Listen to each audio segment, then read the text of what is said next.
Lunes na pud, kumbati na pud, sugdan nato atong adlaw pagpangapi kay lisod na mo duty duka na sad ta ani. Hoy!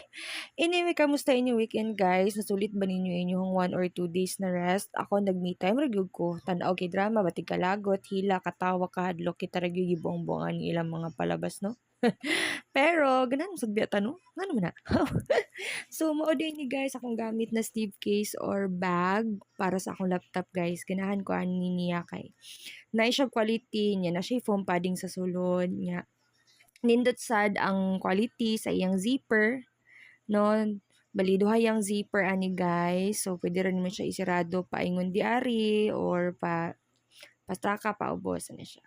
With handle na sab siya guys, well crafted iyahang tela, nindot siya tela. Makita sab nimo nga lig-on gyud siya. Nasad siya packet sa gawas para sa accessory sa laptop, diri na ako ginabot ang iyang charger. Sa likod sa akong laptop guys, butangan ako siya ging ani para makaginhawa-ginhawa sa bang ato ang mga laptop sa pila ka oras nga kumbati.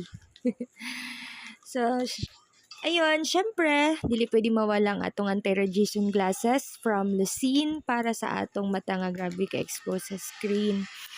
Ang ganahan ako ani nga glasses no kay photochromic na pud siya, bali pag gamiton nimo siya outdoor, mag-usab iyang color, mura na siya og sunglasses pag maigo sa sunlight.